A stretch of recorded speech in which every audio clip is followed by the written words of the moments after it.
지역 상품권을 사용하는 사람이다. 관광상품권을 사용하는 사람이다. 그러면은 과연 그 사람한테 우리가 게이트를, 주차장 게이트를 따로 마련해 놓는 거죠. 자, 과연 그 사람이 와가지고 기분이 어떻게 들어갈 수 있을까요? 그리고 그분이 와서 20만원, 50만원, 100만원어치 샀을 적에, 물건을 구매했을 적에 그거에 대한 혜택이 뭐가 있느냐는 얘기죠. 홍보비, 광고비요? 홍보비, 광고비를 엉뚱한 데 쓰지 말고 직접적인 소비자들한테 주는 형식의 그런 부분들을 찾아야 된다고 봅니다. 서비스 부분에서는. 관리 차원에서는 가맹점을 어떻게 우리가 확대를 할까? 지금 시장 활성화 재단을 만들겠다. 아직 출발도 안 했습니다. 그런데 4월달에 발행을 한다. 그럼 누가 관리를 할 겁니까? 이거에 대한 부분이 아직 명확하게 나와 있지 않습니까? 참, 저는 아이러니 항목이 너무 일방적이지 않나. 물론 지역경제 활성화에서 취지는 좋습니다. 가는 건 좋은데 이런 부분에서 적어도 준비가 제대로 돼서 진짜 가야지. 그냥 무조건 정책위원회에서 해서 무조건 가야 되는. 여러분들 찾아가실 거예요. 저는 이거를 비유를 어떻게 합니까? 일자리 안정자금이요? 저희 소상공인들한테는 그림의 떡입니다. 그거는 절차가 복잡하고요. 솔직히 5인 미만 영세 소상공인들한테는 솔직히 저희 신청한 사람들 과연 신청자만 있지 통계가 받은 사람 통계는 없습니다. 과연 지역화폐도 이런 부분, 물론 우리 전통시장은 오늘의 상품권이 활성화되어 있기 때문에 갈 수 있겠죠. 왜? 그거에 대한 가미가 돼서. 그렇지만 골목상권에 대한 부분도 또 생각을 해봐야 됩니다. 이미 골목상권, 여러분들이 알다시피 대기업에서 들어온 편의점들이 이미 다 점령했지 않습니까? 저는 편의점 보면 점령군이라는 겁니다. 과연 우리 어르신들 대를 이어서 30년, 40년 해온 우리가 늘 얘기하는 구멍가게가 있나요? 없어졌습니까? 그래서 과연 이렇게 되면은 아까 발제자분이 얘기하셨죠? 편의점도 사용하게 해야 된다. 저는 반대입니다. 거기 대기업입니다. 엄격히 대기업입니다. 그네들이 편의점을 따냈을 뿐이지 그네들의 돈이 땡하면 얼리 올라갑니까? 다 본 사람 다 들어가지 않습니까? 자기가 가지고 있는 돈 없어요. 여러분들 다 잘 아시잖아요. 더군다나 대형 유통점들이요. 12시 땡하면 돈 다 가지고 올라갑니다. 지역경제에 전혀 도움 안 됩니다. 결국 편의점도 저는 똑같다고 봅니다. 그래서 이런 부분들이 어차피 출발해서 간다면은 적어도 그러면은 도시는 괜찮다 이거예요. 여기 수원이나 성남이나 안양이나 이렇게 복합도시가 아닌 도시에서는 그래도 어느 정도 가능성이 있겠죠. 성공이. 그러나 도농복합도시나 한번 가보십시오. 농협 하나로마트가 다 있습니다. 읍면에. 이거에 대한 걸 어떻게 해결할 거라는 얘기죠. 아니 조합원이에요. 거의 다가. 읍면동에 가보세요. 읍면에 가보세요. 도농복합도시에 가보시라고. 다 조합원들입니다. 그러니까 그네들은 농협 상품권을 줍니다. 그럼 그네들은 어떻게 하라는 얘기입니까?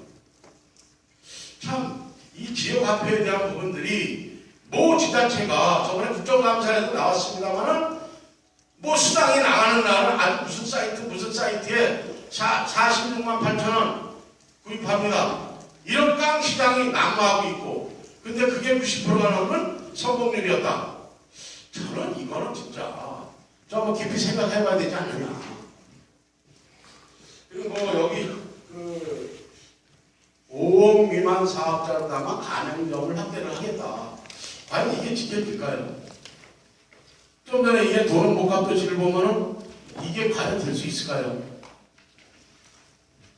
좀 깊이 우리 지금 지역 화폐에 대한 부분에 있어서 출발할 적에 분명히 해야 된다고 해요. 그리고 경기도 산하기관, 경기도 공무원들이 상당히 많습니다. 그러면 그네들이 일단 소비를 먼저 해주셔야 됩니다. 지역화폐를 먼저 사용하게끔 해야 됩니다. 왜냐하면 온누리 상품권이 처음에 나왔을 적에요. 모 시에서는 공무원들한테 한 달에 3번을 이용한 영수증을 제출하게 했습니다. 그걸로 인해서 그 모 전통시장이 활성화가 됐습니다. 어느 정도 기틀을 마련해 주고 나서 거기에 가서 기틀을 가야만은 어떻게 하느냐. 근데 그런 부분들, 그리고 제가 정부에서 온누리 상품권을 계속 제가 나가서 얘기합니다. 국회까지가 얘기를 합니다만은 안 됩니다. 그 모범 공무원 무슨 대회 해가지고 내리는 상품이 있지 않습니까? 근데 그게 거의 다 현금으로 내려옵니다. 그걸 온누리 상품권으로 내려라. 그럼 이제 경기도도 이렇게 되면 경기도에서 뭐 내리는 그런 부분에 있어서도 지역화폐 그걸로다가 구매하게끔 해야 된다. 그리고 이제 그 지역화폐에 대해서 지류냐 카드냐, 물론 양쪽이 다 문제일 수는 있습니다. 그렇지만 부실률에 대해서요, 관리 차원에서는 저는 카드가, 제 개인적인 생각입니다. 카드가, 제가 하도 깡을 하는 걸 많이 봤어요. 40억이라는 돈을 모 대기업에서 모 지자체에 설날 뿌려버렸습니다. 차상위 계층에다가 줘라 했는데 그게 지리로 나갔습니다. 제가 알기로 60% 50%가 저한테까지도 문의가 올 정도니 이거 어디 가서 현금으로 좀 바꿔야 돼요. 참 이 지류는 물론 지류도 반영을 해야 되겠죠. 그렇지만 요새 현대인들이, 젊은 친구들이 핸드폰에다가 여기다가 카드 딱 넣어가지고 다니지 않습니까? 패스보드 안 갖고 다니지 않습니까? 과연 그러면은 저는 충전식으로 해서 그런 관리 차원도 그렇고 이용 편리하게, 또 이게 청년 쪽으로 나가는 부분 뭡니까 상모들한테 나가는 수당, 이런 부분들은 좀 그런 차원에서 관리되지 않나.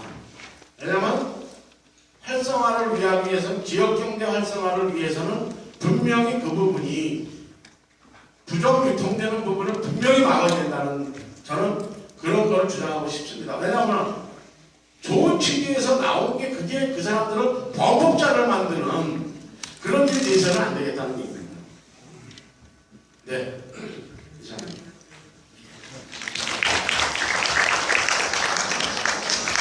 이영덕 회장님 좋은 말씀 감사합니다.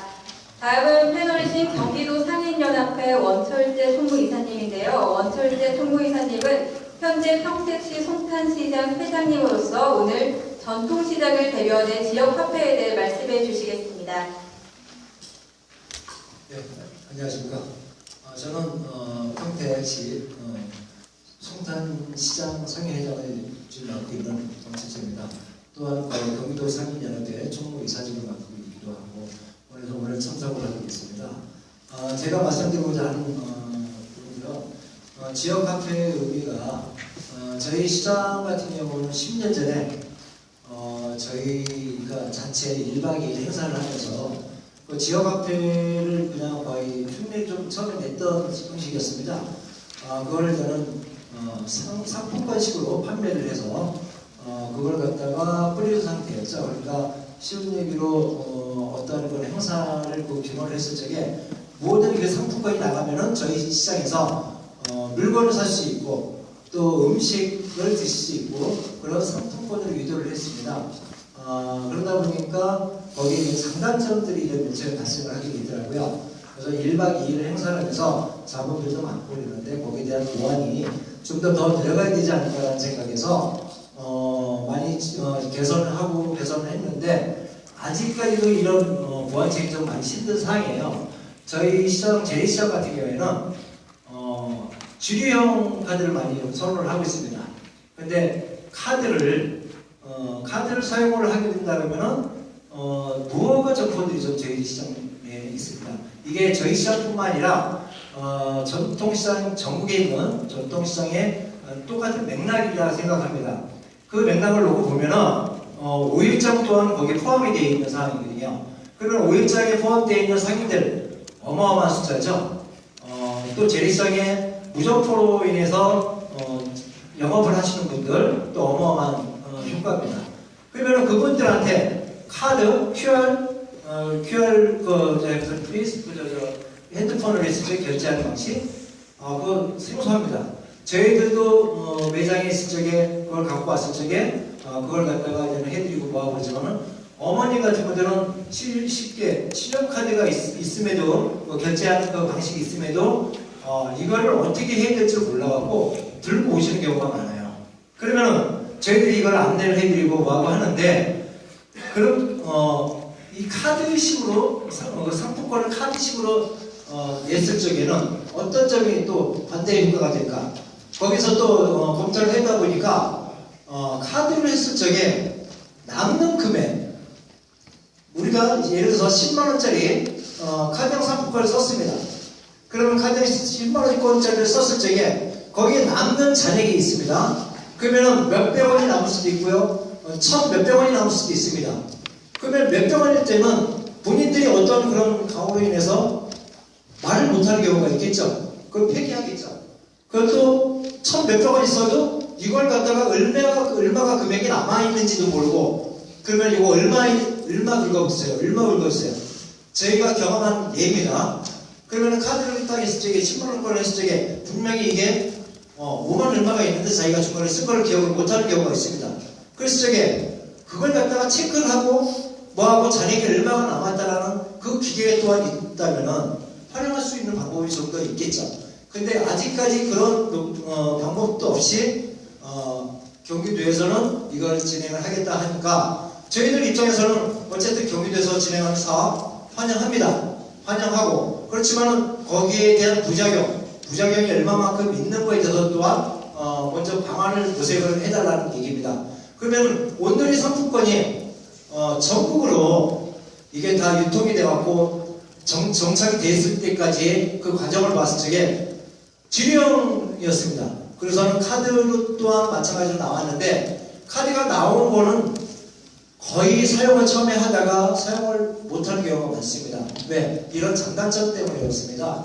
그럼 이런 장단점을 보완을 해줘야 될 곳이 있는데 그러면 보완을 해줘야 되는데 그럼 상점가에서 보완해줄까? 그러면 차라리 저희 전통시장 내에 이걸 갖다가 체크를 할 수 있겠거니 관리 감독을 할 수 있는 부분이 되니까 그러면은 전통시장 내에 이걸 갖다가 체크를 할 수 있는 기계를 도입을 해주십시오 라고 저는 여기 자리에서 또 건의를 드리는 바입니다. 그러면은 아무래도 일반 고객들이 재래시장을 활용을 할 수 있는 부분들이 좀 더 있지 않을까라는 그 제 좀 개인적인 소망에서 이 얘기를 말씀드리고자 하는 거고요. 그러면은 온누리 상품권이 이전에 했을 때 우리 경기도 상인연합회하고 온누리 판매 촉진금이 이제 나오는 게 있습니다. 그러면은 온누리 판매 그에서는 환전 수수료서부터 해서 재래시장에 나오는 금액들이 또 0.04%가 또 금액이 나오는 걸로 알고 있습니다. 그러면은 거기에 대한 지역화폐로 지류 상품권이든 뭐든 했을 적에 그 부분들은 과연 어떻게 할 것인가? 그 부분들이라고 그러면은 재래시장이 그만큼 저희들이 앞서는 어떤 그걸로 온누리 판매 촉진금을 받았을 적에 그걸 활용할 수 있는 방법들 그러면은 그게 상점가하고 같이 통용될 수 있는 부분들 옆에 이제 이병덕 상인장님 계시지만은 그 상인연합회하고 같이 우리 연대를 해서 한다라고 하면은 좀 더 이게 조직에 꾸리는 데 있어서 좀 더 활용 방안이 있지 않을까. 그러면은 거기에 대한 촉진금 형식으로 해서 금액의 일정 부분이 우리 경기도 상인연합회에 들어오고 그리고 또 소상공인 자체로 또 들어가는 그런 부분이 된다면은 저희들이 단체가 적극 지원 사격을 했다 보면은 이게 과연 감행률이 90% 이상 가지 않을까라는 생각이 듭니다. 근데 단지 여기서 맹점이 있는 부분들은 뭐냐? 무허가 점포들이에요. 무허가 점포들에서는 어떻게 활용을 해주고 어떻게 할 것인가? 그리고서는 5일장이 있는 전국의 경기도권만 해도 5일장이 어마어마합니다. 그 5일장 상인들한테는 또 어떤 식으로 방안을 내주실 건가? 그 부분 또한 제가 좀 질문 사항이기도 합니다. 그러니까 앞으로 저희들이 했을 적에는 이 부분들에 앞서는 과연 어떻게 이루어질 수 있는가를 좀 더 심도 있게 연구를 한번 검토를 해주시기 바라겠습니다. 감사합니다.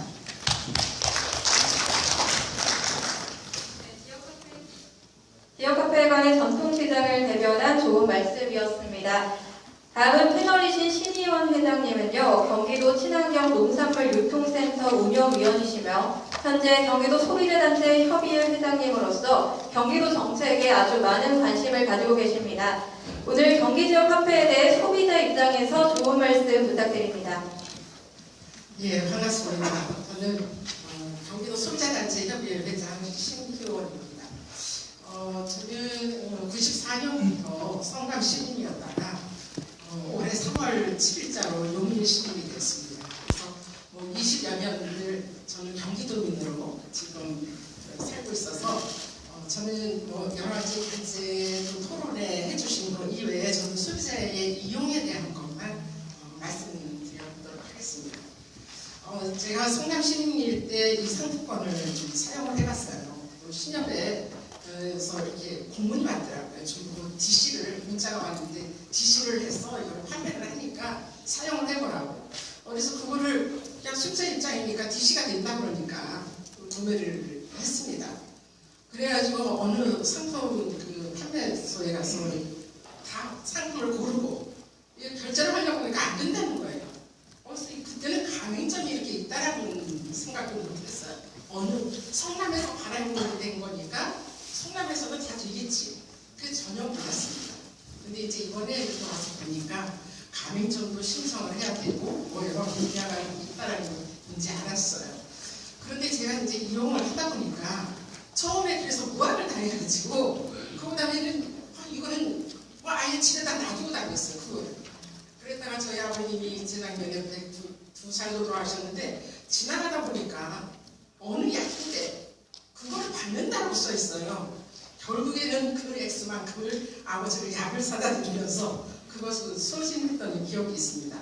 그리고 제가 이제 전통시장을 가서 보니까 전혀 표시가 없어요. 근데 어느 족발집에 상품권 받습니다. 제가 그래서 몇 번 그 아버지 약과 저는 그 족발 몇 번으로 그거를 소진을 했습니다. 그러고 보니까 이제 앞으로 이것이 발행이 된다 보면 그 많은 그 가맹점의 표시를 지금 굉장히 많이 이렇게 나열되어 있는데 그 표시를 어떻게 해주실 건지 또 소비자의 눈에 잘 띄게 해주실 수 있는지 그 또한 비용이 굉장히 만만치 않으리라고 생각이 듭니다. 그래서 그런 부분에 대한 기억이 있었고요. 지금 제가 이제 70을 이제 넘겼어요. 그러다 보니까 이 어르신들이 지금 이제 전부 산후조리원, 청년복지, 아동복지 이런 쪽에만 지금 가고 있는데 앞으로는 저희들이 65세 이상의 고령이나 고령에 대한 소비자들을 외면할 수는 없습니다.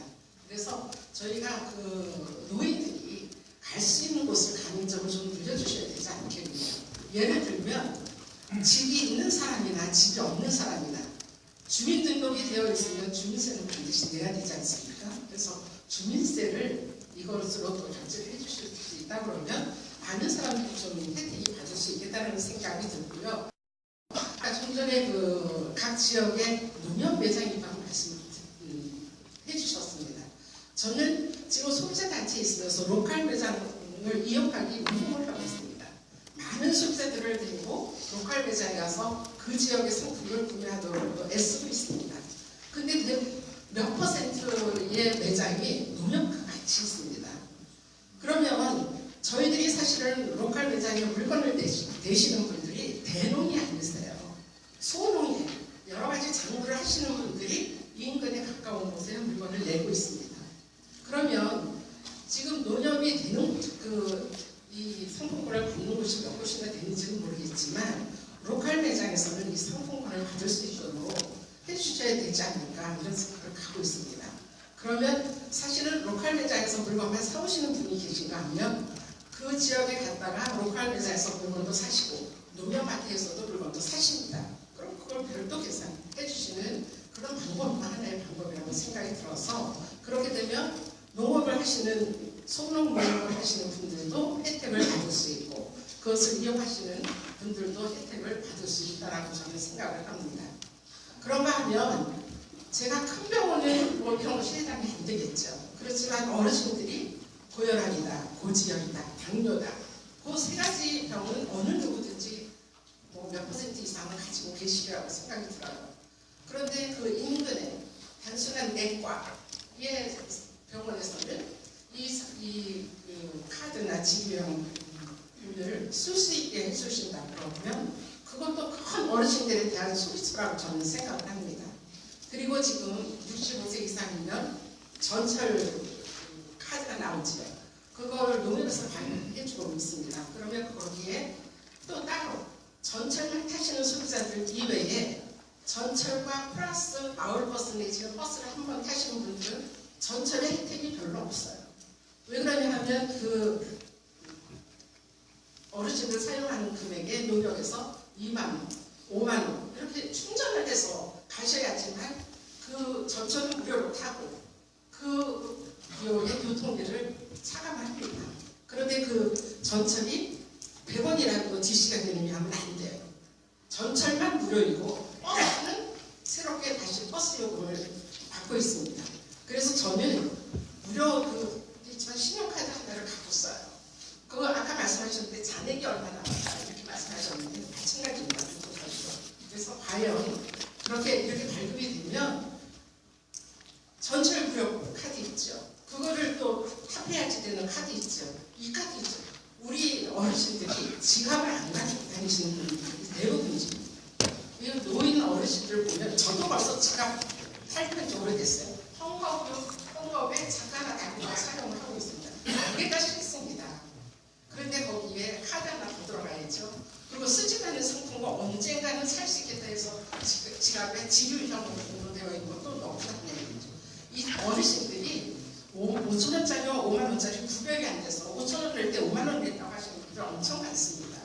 그럼 이 상품권도 어떠한 형태로 나올지 모르겠지만 적어도 뭐 초록색으로 나온다고 하면 만원짜리 헷갈려서 사용하시는 분도 많으시리라고 저는 생각을 합니다. 그래서 그런 것도 좀 가능을 해주시면 교통카드도 될 수 있는 통합된 그런 것도 한번 어떠한 방법으로라도 모색을 좀 해주셨으면 좋겠다는 생각이 들고 있습니다. 그런데 제가 이제 또 한번 그 지역 농협에 장터가 열립니다. 아까 전통시장 말씀하셨지만 장터에서 그 일주일에 한 번 지역 농협 안에서 매장에서 열리는 데서 상품권을 안 받으세요. 그래서 왜 안 받으십니까? 이것도 농산물이고 이런데 그분들이 그날 판매한 금액을 그 지역 농협에 입금을 하고 가셔야 된대요. 현금 들고 가니까. 그런데 이 지역 농협에서 입금을 안 받아준다는 거예요. 현금이 아니기 때문에. 그래서 그래요? 이게 다 판매라고 해서 돈인 줄 알았는데 그 지역 농협에서는 안 받아주신다고 해서 제가 며칠 전 그 농협에 계신 분 지점장님을 만났어요. 그래서 그 말씀을 드렸더니 거기가 가맹점이 지정이 안 돼 있다고 그러더라고요. 그러기 때문에 그걸 받을 수가 없다고. 그래서 좀 여러분들 한번 이용 많이 해보셨나봐요. 가만히 계신 거니까 저만 그렇게 생각이 들었는지. 그래서 아니 우리 농산물 우리가 지역 농협에서 저희는 농협이면 뭐든지 다 이렇게 편안하게 들어있는 줄 알았더니 안 그렇더라고요. 그래서 이용하시는 소상공인이 그날 돈 버는 거 입금시킨다. 뭐 이런 문제점으로 말씀을 하시더라고요. 예, 그리고 이제 저희가 전통시장 이용하면 된다고 하시는데 사실은 전통시장에 저같이 매일 출근을 하는 사람이 시장을 지나갈 때는 소량 그냥 들고 다닐 만큼만 장 볼 수 있어요. 그렇지 않고 뭐 5만원짜리 10만원짜리 가서 장을 좀 보려면 주차장 시설 잘 안 되어 있습니다. 그러면 그거를 쓰고 싶어도 쓰지 못하는 경우가 있어요.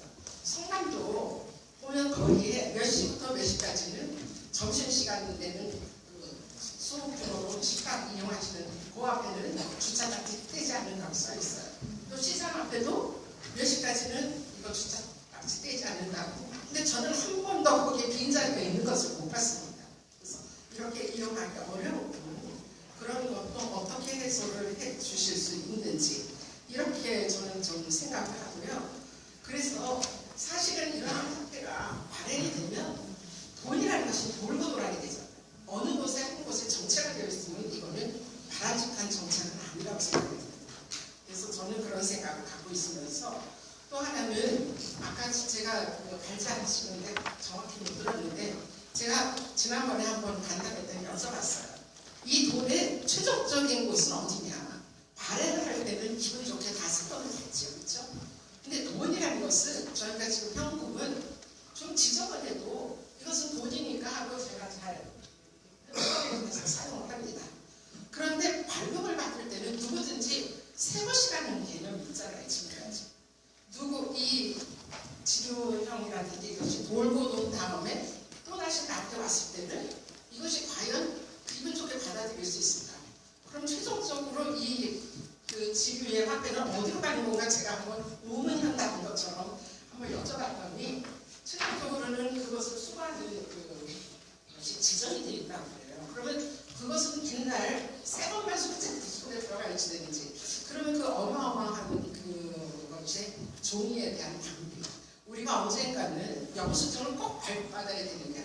그 영수증 처리해주는 그 종이 문치가 굉장히 비용이 많이 든다. 또 우리가 톨게이트를 지나다니는 영수증 발급도 그것이 그 돈이 어마어마하게 든다.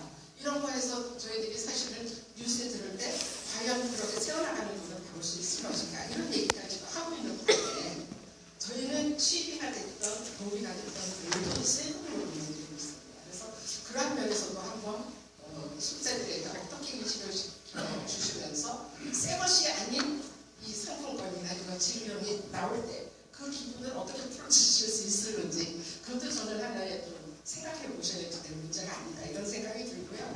아까 발제하신 중에 최종적으로 그 카드에 대한 거가 은행이나 카드사의 일정의 조금의 수수료를 내고 어떻게 처리를 하신다는 그런 얘기를 들었어요. 그래서 저게 무슨 저는 잘 못 들었지만 혹시 그러한 처리 기능이 필요하다고 그러면 이것이 시도마다 적지 않은 액수라고 생각이 들면 우리가 청년 기업을 하나 만들어 보는 건 어떨까? 그것만 처리해 줄 수 있는 소규모가 그래서 세금이 좀 세지 않은 방향으로 갈 수 있지 않을까 이러면서 저는 한번 제주도를 한번 생각해 봤어요. 경기도에 있으면서 야 제주도는 여기 비행기에서 내리는 소비자들에게 50만 원짜리, 100만 원짜리 해서 이거 판매하면 잘 되겠다라는 생각이 언뜻 들었습니다.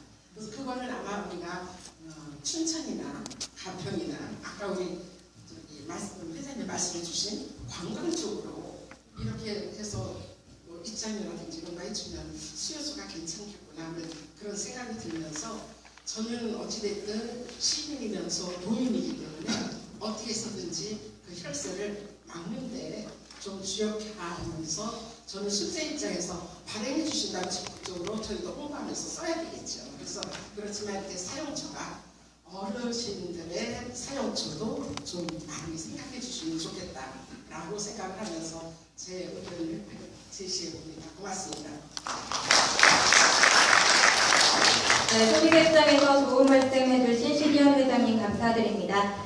마지막 패널은 시흥시 이재환 주무관입니다. 이재환 주무관은 시흥시 지역화폐 추진위원회 프로젝트 매니저로 올해 9월에 발생한 시흥화폐 시루를 처음부터 준비해온 분입니다. 오늘은 실제 지자체 운영 사례에 대해 말씀해 주시겠습니다. 네, 소개받은 이재환 주무관입니다. 앞서 세 분의 패널 비용께서 지역화폐 관련해서 이해관계 대해서 오셨는데 사실 제가 프로그램 패널로 온 것보다도 업무 연장선상에서 온 것 같습니다. 사실은 저희가 이제 2달이 채 안 됐습니다. 시흥에서 지역화폐가 있는 2달이 채 안 됐는데 앞서 말씀 주셨던 패널분들의 이와 요구사항들 갖다 계속 받고 있어요. 그래서 이걸 어떻게 해결을 해야 될 것인가 그리고 필요하다면 어떻게 이제 방향을 갖다가 같이 힘을 모아볼 거라는 고민들을 계속 하고 있던 차에 또 비슷한 이야기를 갖다가 오늘 이 자리에서 듣게 돼서 땀이 좀 납니다. 열심히 잘해야겠다는 생각이 들고요. 일단 그 앞서 이제 말씀 주셨던 것처럼 이 새 돈만 계속 하던 쓰고 파기해버린다라고 하면 환경 문제라든지 그런 것들에 대해서 얘기를 했는데 어제 얘기를 드리자면 돈을 계속 돌려줄 수 있는 거는 한국은행에서 만든 법정화폐만 될 수가 있어요. 지금 지역화폐는 법적인 지위가 상품권이라서 상품권을 한번 회수하면 해결을 해야 된다는 그런 점이 있습니다. 그래서 뒤에 말씀드렸다면 저 다시 말씀드렸지만서도 그래서 이제 모바일이나 카드형 같은 경우가 더 확산이 된다고 하면은 그렇게 지폐를 갖다 계속 찍어내야 되는 비용과 환경 오염 문제 같은 경우는 좀 점차 점진적으로 해소가 되지 않을까 싶고요. 시흥 얘기로 가겠습니다. 시흥 같은 경우에는 먼저 말씀드렸던 것처럼 9월 17일, 지난 9월 17일 날 지유화폐를 모두 시작을 했어요. 시작을 했고요. 올해 그 유통목표가 시범기 같은 경우는 유통목표가 연 20억 시루를 유통을 하는 거였습니다. 근데 이제 판매 한 달이 채 안 돼서 20억 시루가 이제 초과로 달성이 됐고요. 현재 10억 시루를 추가 인쇄를 해서 올 연내까지는 35억 시루 정도가 유통이 될 거라고 봅니다. 시흥화폐 시루의 가장 큰 특징이라고 본다면 준비 과정을 좀 길게 거쳤습니다. 2년 정도의 준비 과정을 거쳤고요. 그리고 준비를 할 때 행정이 일방적으로 주도를 한 것이 아니라 민간 협력의 모델을 따랐다는 게 가장 큰 특징일 것 같습니다. 시흥시 같은 경우는 아까 전에 이제 그 최준규 연구위원이 발제하신 것처럼 그 영국의 브리스톨시도 좀 참조를 했고요. 그 다음에 성남시도 좀 참조를 했고요. 그리고 서울의 마포 경제공동체 네트워크 모아라고 하는 지역 카페를 내고 있는 것도 좀 참조를 했습니다. 그 중에서 이제 성남시를 위한 두 군데의 공통점이 바로 이미 관하고 함께 지역 카페 도입 과정에서부터 준비를 했다라는 공통점이 있었습니다. 이런 모아는 좀 떨어지지만. 그래서 저희 같은 경우에는 이제 시흥시 지역 카페 추진회라고 하는 민간 네트워크를 구성을 했습니다. 물론 그 전에 민간의 연구 모임도 하고 시민 감자도 벌였고요. 자, 그럼 구체적으로 민간 협력 모델을 어떻게 실현을 할 것인가 고민을 하다가 민간 네트워크인 시흥화폐 시흥시 지역화폐 추진회를 갖다 결성을 한 것이지요. 그래서 민간의 시장 상인회 그 회장님들도 오시고 협동조합 대표님도 오시고 시민단체분들도 오시고 관에서는 그 행정 담당 부서 그 당시에는 지역공동체과 시흥시 지역공동체과에 이제 직원들도 모여서 4개의 분과를 구성을 했어요. 사용자 분과, 가맹자 분과, 민간 거버넌스 분과, 연구조사 분과를 분과를 구성을 해서 한 26분, 24분 정도의 위원님들이 각각 분과가 흩어져서 자기하고 가장 어울리는 분과에 흩어져서 같이 준비를 했던 겁니다. 그러면서 시민 설문조사도 하고 시흥화폐의 이름과 디자인, 시민 공모전도 벌였습니다. 그래서 유일하게 지금 64개의 지자체가 지자체 중심 조례부에서 지역화폐를 도입을 하고 있는데 타 지역 같은 경우에는 땡땡사랑 상품권이에요. 안양사랑 상품권, 안산사랑 상품권 뭐 그런 식으로. 그런데 저희가 시흥화폐 시루라는 이름을 시민공모전을 통해서 하다 보니까 그렇게 마련을 했고요. 그 다음에 이제 지역축제 내에서 3일 동안 시흥은 이제 그 갯벌축제가 굉장히 유명합니다. 시흥 갯벌축제가. 작년 9월 달에 3일 동안 시범적으로 한번 돌려봤어요. 축제장 내에 있는 유료 부스들한테만 쓸 수 있도록 그렇게 한번 돌려보기도 하고 시민 토론회를 거치기도 하면서 최종적으로 시흥형 지역 카페 모델 보고서를 만들고 이거에 따라서 한번 제대로 한번 해보자 라고 했던 게 작년 하반기였고요. 그 당시에 저는 그 시흥시 지역 카페 추진의 프로젝트 매니저 민간인이었고 올해 1월 18일부터 이제 임기제로 시흥시에 국내에서는 유일하게 있는 지역 카페 팀의 주무관으로 지금 일하고 있는 거예요. 이렇게 시흥시 같은 경우는 이제 제가 이제 자리를 옮긴 것처럼 민간 협력의 지역 카페 도입 과정을 이제 구현했던 그런 도시가 될 수 있었을 것 같습니다. 그러면서 이제 자료를 보면서 좀 설명을 드리겠습니다. 두 번째 페이지에 보시면은 현황에 대해서 누가 말씀을 드리자면 그거는 역시 조례를 제정을 통해서 했고요. 9월 17일 판매를 시작했고 할인율은 저희는 5%입니다. 대부분의 지역이 6%인데 또 시흥도 5%라는 좀 특이성이 있습니다. 그리고 출시기념과 명절 등의 특별 기간에 10%의 할인율을 제공하고요. 주의 원점은 지금 총 3종입니다. 1,000원, 5,000원, 만원권이 있고 2월부터 모바일을 갖다가 내년 2월부터 모바일 병행 추진을 하는데 시흥시의 두 번째 특징은 바로 이 부분일 것 같습니다. 저희는 이제 지류는 필요하다. 왜냐하면 사실은 50세 이상 그 다음에 지류 유통에서 반드시 필요한 건 물성이라고 생각을 했거든요. 실제로 돈이 돌아다녀야지 시민들의 신뢰를 얻을 수 있다. 주민들의 신뢰를 얻을 수 있다 생각해서 지류는 기본적으로 하고 작년 하반기부터 그럼에도 불구하고 지류, 상품권, 지류 지역 카페가 갖고 있는 불편함이 있어요. 이용의 불편함도 있지만은 부정유통 행위라든지 거기에 악용될 수 있는 행위들 그런 이제 우려들을 갖다가 어떻게 벗어날까 뭐 카드와 모바일 동시에 고민하다가 저희는 일찌감치 모바일을 도입을 하자. 중국의 이제 알리페이나 이제 위챗페이 같은 경우에는 중국의 대도시에서는 지금 현금은 물론이고 카드 사용 대신 아예 안 되잖아요. 알리페이, 위챗페이라고 모바일, 스마트폰 앱 기반의 모바일 간편 결제를 모두 이용하지 않겠습니까?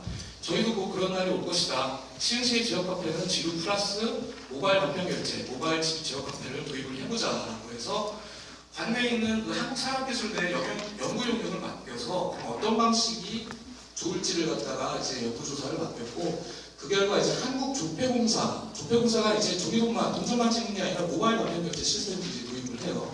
행안부하고 전국 공통 모바일 지역 카페 플랫폼 구축 사업을 내줬는데, 거기에 시범도시로 시흥시가 선정이 돼서 내년 2월부터 국내 지자체 최초로 황금도 모바일로 가능한 지역 카페 같이 모바일 시루를 갖다가 유통하게 됐습니다. 그게 이제 시흥시 두 번째 특징인 것 같습니다. 자, 그 시간이 없다 보니까 이렇게 그냥 시흥시 특징에 대해서 말씀을 드리고, 오늘 토론과 관련해서 이제 몇 가지 말씀을 드리자면, 이제 위변조에 대한 우려들이 좀 나왔던 것 같은데, 아시는 분 다 아시겠지만서도 지금 4개의 지역 카페를 도입하고 있는 지자체가 거의 대부분 한국조폐공사를 통해서 구제를 합니다. 지역카페 같은 경우에는 주머니 속에 있는 법정카페와 거의 동일한 보안 솔루션을 구축을 해요. 이거를 위조를 하려면 간단한 생각을 하자면 이제 칼라 프린터를 갖다가 긁어보자라고 하는데, 특수 잉크를 사용하기 때문에 칼라 프린터를 하면 꺼먹게 되거든요. 인쇄 장비를 갖다가 갖춰야지만 위변조가 가능해요. 법하고 동일한 보안 솔루션을 갖추기 때문에, 제가 알고 있고는 지금 지역 카페 도입 지역에서 위변조 사례 한 건도 없는 걸로 알고 있습니다. 두 번째는 이제 부정유통 문제인데요. 부정유통이 부당 수입 행위 같은 경우에는 좀 문제가 있습니다. 이건 분명히 문제가 있고요. 특히 지료화폐 같은 경우에는 상당히 가능성이 있다고 보는데, 다만 대부분의 지자체가 1인당 할인을 해주는 월 한도액을 규정을 하고 있습니다. 시흥시 같은 건 월 40만 원이에요. 더 사도 되지만은, 농협에 가서 시흥화폐 실을 더 사도 되지만은 1인당 월 40만 원까지만 할인 혜택을 부여를 합니다. 그렇게 해서 부당행위를 통해서 취하는 이득을 최소화할 수 있도록 미리 디자인을 갖다가 했던 것이 거의 지자체 대부분 그렇게 하고 있고요. 그리고 말씀드렸던 것처럼 이제 카드라든지 모바일, 각 지자체의 성격에 맞춰서 아마 이제 도입을 갖다가 열심히 할 텐데, 특히 모바일 같은 경우에는 사실상 위변조는 물론이고 부정유통도 상당히 원천적으로 봉사할 수 있는 부분이 있는 것이죠. 대체로 이제 가맹점 점주분들이 물건을 구매한 서비스 제공 없이 이걸 바로 환금을 해갖고 그 차액을 남기는 빵행위가 거의 대부분이거든요. 지역카페는. 모바일 같은 경우에는 가맹점 본인이 자기 가맹점의 QR코드를 찍는 순간 결제가 안 되는, 아예 원천적으로 차단하는 그런 기능들, 외 부가적인 기능들을 해서 위변조사에서 상당히 줄어든 것 같고요. 아까 말씀드렸던 브리스톨시, 영국의 브리스톨시 같은 경우에는 그 브리스톨시는 종이화폐하고 전자화폐, 굉장히 그 원시적인 기능의 전자화폐를 유통을 해요. 우리보다도 훨씬 떨어집니다. 우리가 지금 구성하는 데보다. 그럼에도 불구하고 종이화폐가 1 정도 사용한다면 전자화폐를 4 정도 사용한다고 합니다. 그렇게 정차 브리스톨시 같은 경우에도 종이, 지류화폐의 사용률은 상당히 줄어들고 있기 때문에 말씀드렸던 많은 부분들에 대한 염려, 우려들 같은 경우는 해소가 될 수 있을 것 같고요. 정책적인 지원에서 계속 나왔던 게 이제 세금납이 아니냐는 얘기 저도 많이 들었습니다만, 지금 이제 전통시장 현대사업회 갖고서는 아케이드 지붕을이잖아요. 들어갈 때 수십억이고 관리도 매년 수억씩 들어갑니다. 그거와 비교를 했을 때 지역카페 같은 경우는 소프트웨어이자 시스템입니다. 지역의 부가가치 창출 효과를 다양한 방식으로 얻을 수 있는 효과가 있기 때문에 그것만 감안을 하셔도 제 개인적으로는 세금을 가장 잘 쓰는 방법일 수도 있다는 생각이 들어요. 이게 바로 재정정책이 아닌가라는 생각도 좀 들고요. 시간이 너무 지났으니까 이 정도로 가름하겠습니다. 네, 이재한 주무관님 좋은 말씀 감사합니다. 다음은 조세 발표 내용과 관련해 토론하는 시간을 갖겠습니다. 이는 경기도 경제노동실 박신환 실장님께서 진행해 주시겠습니다. 네. 안녕하세요. 네. 경기도 경제노동실장 박신환입니다. 오늘 제가